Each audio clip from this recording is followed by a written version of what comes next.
Alright, welcome everyone. My name is Lubega Solomon, and today I'm going to demonstrate to you the disassembly and reassembling of this old laptop here. This is a Dell Latitude E53, no, it's a Dell Latitude E5510. It's an old laptop. It's from around 2010. It's been working for me since I got it in 2018, but I now got a newer laptop. I no longer use this one, so it's the one I'm going to use to demonstrate to you the disassembly and reassembly. Without further ado, let's get started. Now it has a 500 GB hard drive. Still using the hard drive. It has 8 GB of RAM with 2 slots. It's 15 inches. As you can see, it being an old laptop, it is still usable. However, but this is how it looks like from here. Well, it doesn't look very old from here, but when you flip it over, it is. Now I think we get started to this. The tools we need here, let me see which bit I'm going to use. Now this is a kit that can save you time, especially if you like me who likes opening things up to see what the problem is. We are going to start with this gate here. This gate it's for easy access of RAM, hard drive, and I think the CMOS battery, and I think you can remove the CPU from here without opening it fully. Oh, one slot is missing now. This is a DDR3 RAM. It's a 4 GB thing, as you can see. This one is 2 GB. Somebody swapped my RAM, I think. This is a DDR3, and you know I'm not supposed to hold it like this. You're supposed to hold it like this. Try to avoid these copper or gold contacts. This here is where our CPU is. This one. This is our hard drive. This is a network card. It is a fan. Now this heat is generated here. There is a thermal compound in between this heat sink and the CPU that distributes the heat. Then this fan pulls the weight. The way it runs is supposed to suck or pull the heat from here and then exhaust it out through this vent here. If I can think, let me get this I get this hard drive off quickly here. Keep this where I can see it, and this.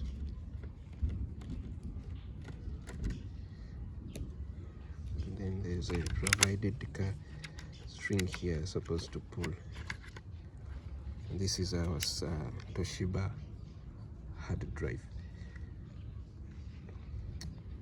This is how it is. It's a SATA, a slim one. This one slot and the second one. Now let's get to the disassembly here. I'm going to pause the video, remove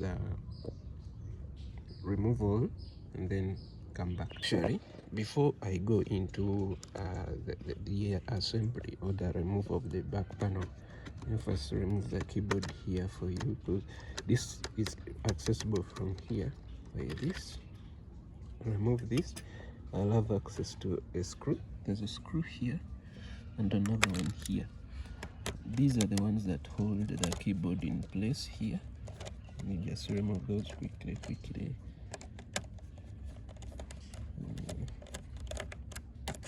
And this one.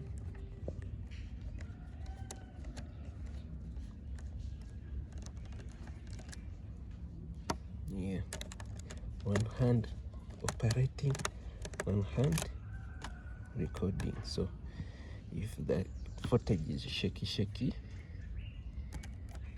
forgive me for that.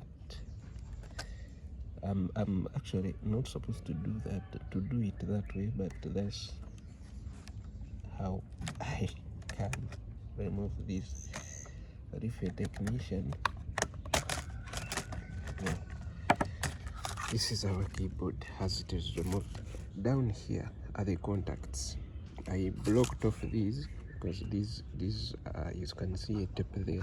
These are the ones, these contacts are responsible for this car. How is it called? There's a button here you put. It can work as a mouse sometime. So this is disabled due to these pins being blocked. You can see it's electronics here. When we put that aside, now here we have contact for the screen. This goes to the screen. Actually, yeah, this is for this goes to the screen, and this one too. Now these two have different functions. One of them, either this one has the contact for the camera and the microphone, and this is for the screen functionality. Can actually leave here when I've disassembled this fully by disconnecting this, and I'll have to disconnect from behind the network cables, and this tape here connects this screen here, just like that. Now we have our contacts disconnected. Now let me flip it over and remove these network connectors from behind, and they are here. So these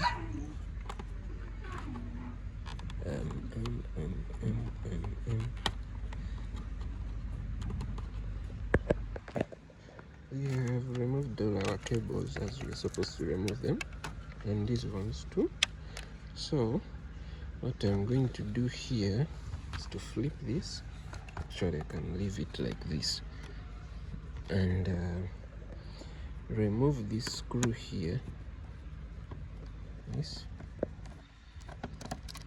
to remove this is a hinge, the screw that holds the hinge to the body of the bottom part of the laptop, and this one. And with this removed, I think we are free to lift these off, just like that. I think not yet. Let's see. There's a screw behind here. Oh, okay. I'd forgotten this one. And I think that would give us more flexibility to be moving the thing around.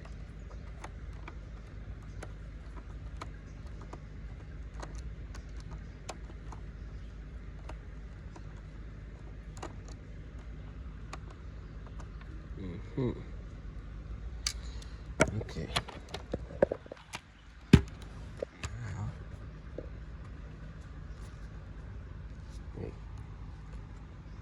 Now I can lift our screen off. Let's get these cables out here.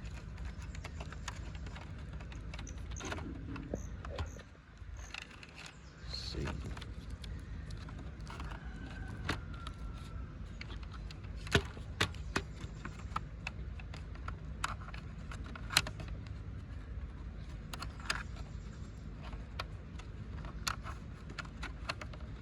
This can be quicker if both hands we are working in partnership, but one hand is holding the camera and the other is doing the work alone. Now this is where you have to be careful with these contacts. Sure, in the reassembly there will be proper ways of removing this, or putting this bit back, because I'm sure I'm supposed to remove I'm supposed to remove this first for easy movement of this. And this is our screen assembly. As you can see, these cables, these are for the LCD functionality. Sure, this is light and probably light and this is where your signal is, light and camera, microphone. Then these network cables. Okay, can put that there with its screws, that. Now we disassemble these parts, our components as they are. This is the top part where the keyboard sits. We have the trackpad and the buttons, these ones. This is the bottom part. Now here is something I wanted to point out. When you look at this is the CPU here. When you look at the heatsink, it is numbered. This is right here is number 1, this is number 2, this is number 3, number 4. Now why is it numbered that way? It's because, and this one here is our GPU, and here is labeled number 5. When you're removing or when you're unscrewing this, there's pressure exerted on this CPU. So why is it numbered diagonally? Is they want you to, if you tighten this one, if you untighten this one, undo this one too, not from here to here. Why is it that way? Is to balance the load or the pressure on the CPU so that you don't break it or damage it. And you do this one, then from here to this one, and this one, then from here to this one. I've already done that. Just wanted to make that clear. Now, removing it is not hard, but I have to remove this fan here first. This screw here. I've already removed the other screw for the fan, but wanted to point something out.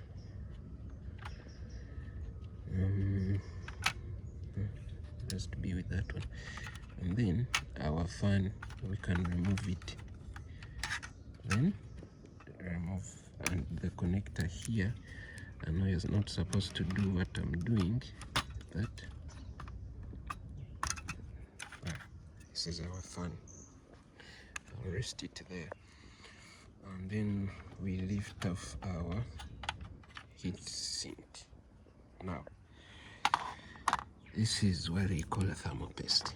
This is what helps with heat dissipation from the CPU to the exhaust. This here is messy, completely messed up, because that application was too much thermal paste on there. And then here is our GPU, right here.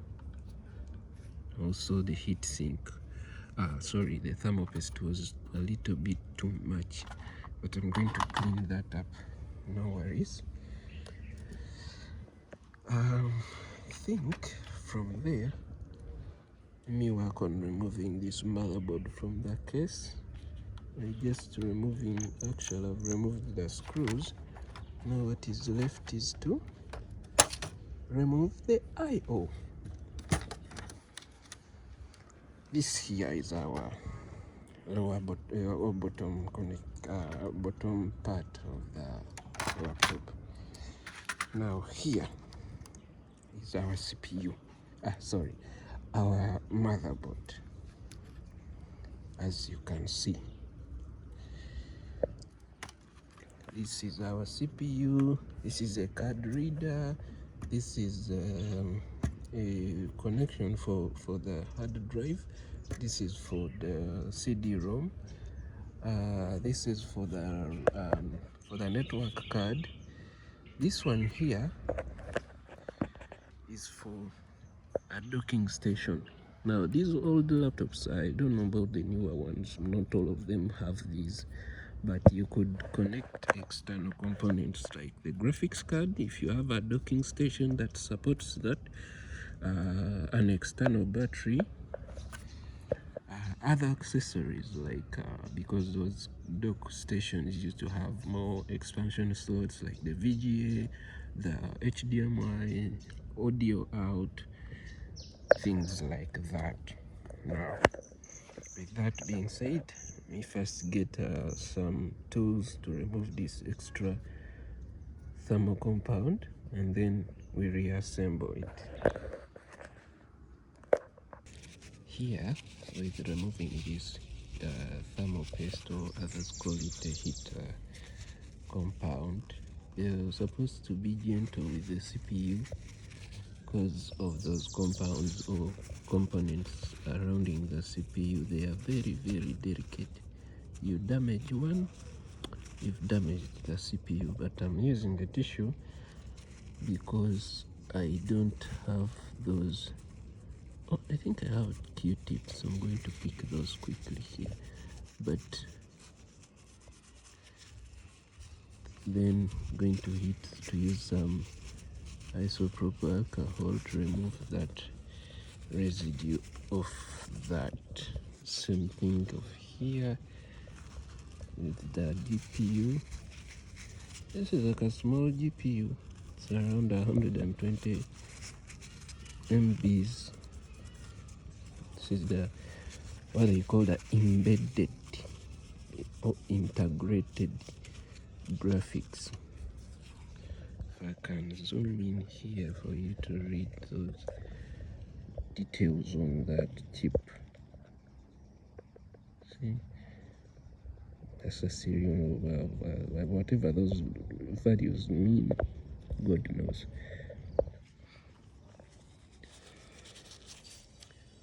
Then on the CPU, let me flip this over and put you here so you can read. Here it says, where is it? Where is it? Where is it? Where is it? Where is it? Where is that? Here. Yeah. It's an Intel Core i3 350M, meaning it's a third generation CPU of the Intel i3. Okay, that's the whole overview of our laptop disassembled. Yeah, starting from here, this is the motherboard and the CPU.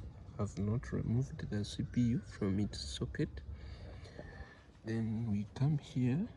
This is the small.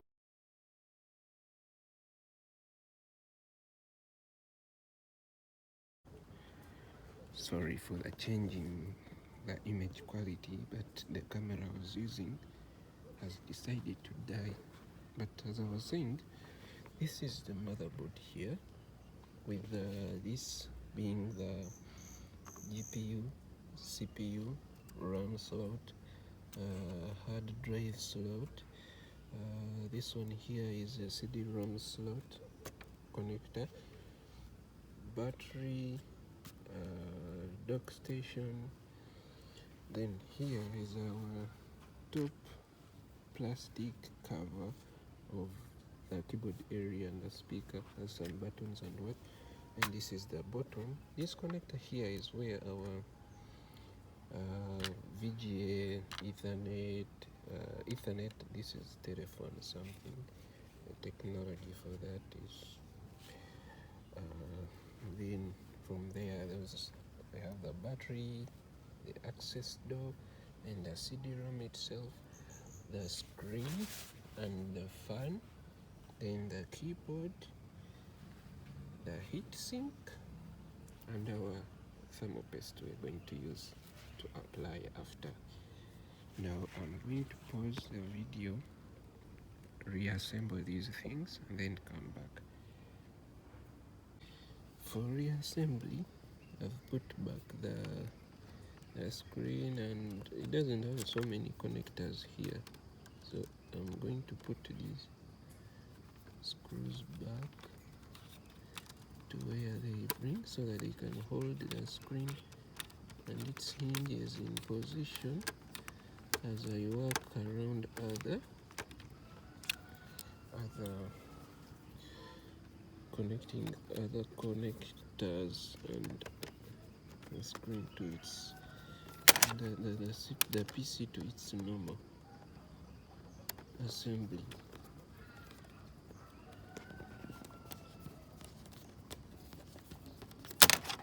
Hey, watch out.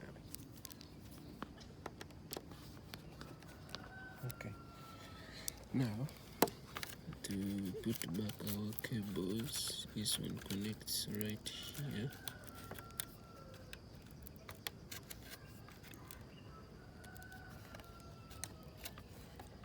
Supposed to use a tweezer here, but I can't use it when I'm having one hand around. Then these must sit properly, otherwise the keyboard will not sit as it's supposed to sit. Okay, push this one to its, what is this for? Oh, for the fingerprint. Okay, connect this properly, otherwise the fingerprint scanner won't read.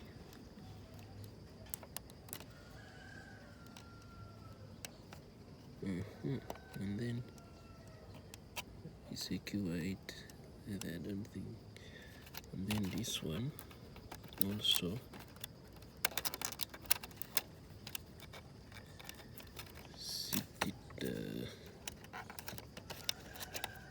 Okay, something I need to first put. Okay, for this side we are done for now. Now it's just a matter of closing the lid and closing the lid and turn it the other way around and work on this side. This is where most of the work is. First need to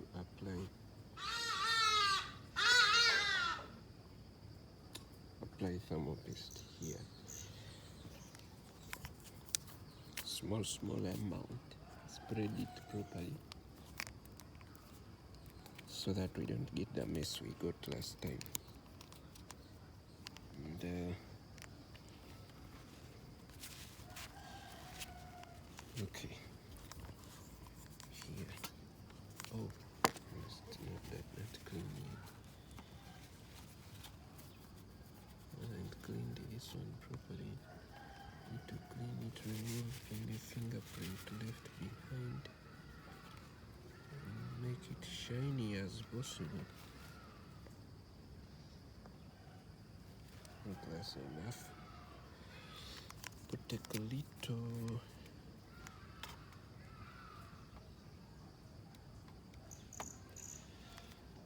This thermal paste is supposed to be. It's not supposed to be that liquid. So I think it has expired over.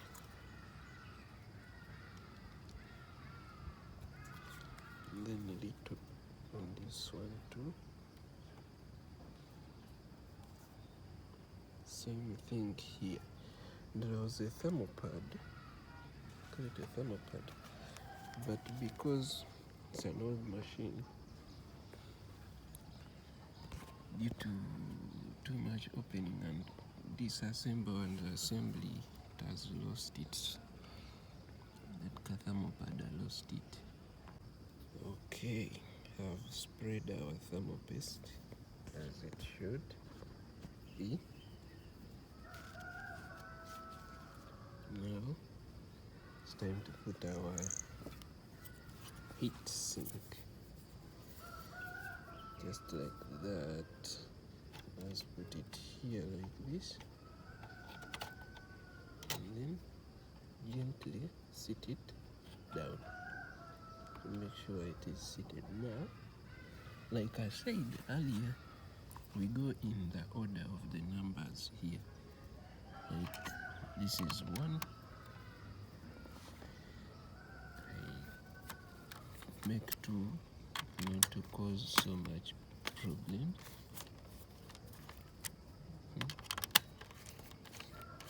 Then same turns here. 1, 2, 3. 1, 2, 3. I go over again. 1, 2, 3. 1, 2, 3. 1, 2, 3. 1, 2, 3. And you're not supposed to tighten it so tight, because if you do, you break the CPU. If you put too much pressure, you break the CPU. Now, there's a lot of potential for this. It is, yes, it's old, but it is still can work. Previously, before it stopped working, I was using Windows 10 on it, because I tried Windows 11 and was laggy because the hard drive I had was very old. But now I'm planning on installing Kali Linux on it. Why? I want to venture into network security with Kali Linux. Network security or security generally. I want to explore that path, and I'm told Kali is good for that. Now you need to put the network card here. Is it? So this one goes in. It slots in. This one I don't connect this one. This is an extra. It's for just in case I get a SIM card enabled. For SIM card, they made these versions in different configurations depending on what you... Alright, we're done with the reassembling of the back. I didn't take you through the process because it requires 2 hands and one hand. Have 1 hand here and 1 hand holding the camera, so excuse me, that's why I didn't take you through the process. But this space here is where the CMOS battery goes, and these connectors here, these ones are the ones for the CMOS battery. But on this laptop I failed to get the CMOS replacements for this, so every time I remove the battery, I have to reset the time and sometimes reactivate Windows because of lack of this. So I think we are done with this part here. We just cover it up and sorry, got to cover it up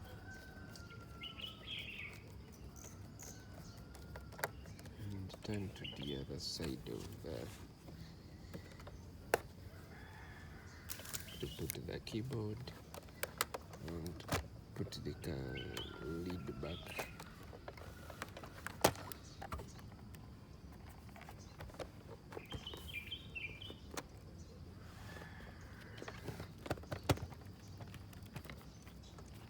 Now, these connectors have also reconnected them. However, this one needs to be reset again. Reroute these wires. So for keyboard here. Oh, need to put these cables properly to their pockets where they are kept safe. Actually, what I'm doing is not safe. Using a metal thing to pocket away, at least a fingernail is safe because they won't pierce anything electronic.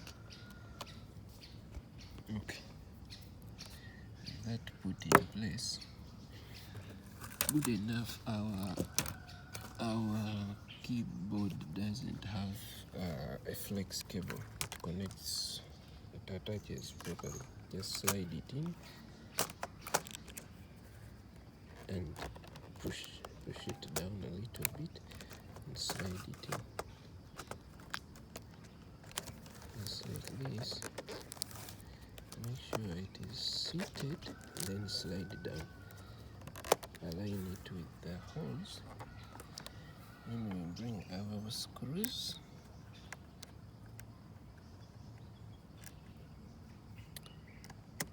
screw this one in, and this one too. And just like that, in a few minutes, we have disassembled and reassembled the laptop. This Dell Latitude E5510. Simple process. Now stay tuned. I have another old Optiplex 790 I want to disassemble. I think that one I need to have someone with holding the camera as I do work around that. I have another Latitude. It's a Latitude one. It's a Latitude 7. Is it a 7? No, it's a Latitude 5. Anyway, you stay tuned, subscribe to the channel. You'll watch, and next time sound will be better than this, because forgotten this button. This sound here,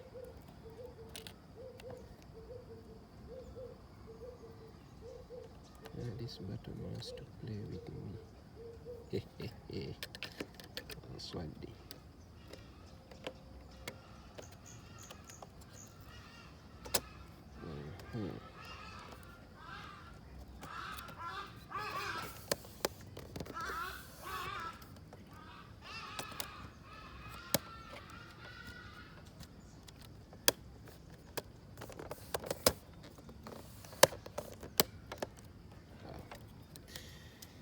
I think I need to reroute this cable.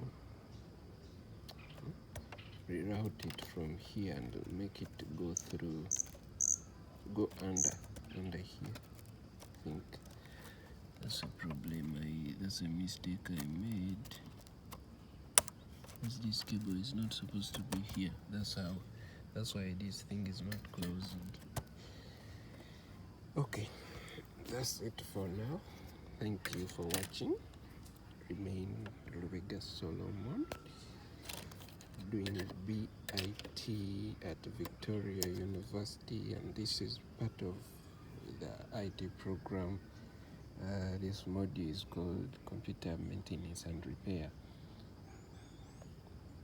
I have more other content of videos coming for reassembling and disassembling. I have another one of OS installation. Like, we are going to try to install Windows 11 on an unsupported hardware like that Dell Optiplex 790. It's very old. It's an old computer from 2007. I'm going to try to install Windows 11. Not the official, the official can work, but the settings of the configuration the specifications may not allow. So I'm going to install an OS called Tiny 11. Tiny 11 is Windows 11 but compressed, removed a lot of bloatware, removed a lot of unnecessary components or sections of code that are not necessary for it. So stay tuned, subscribe, see you next time.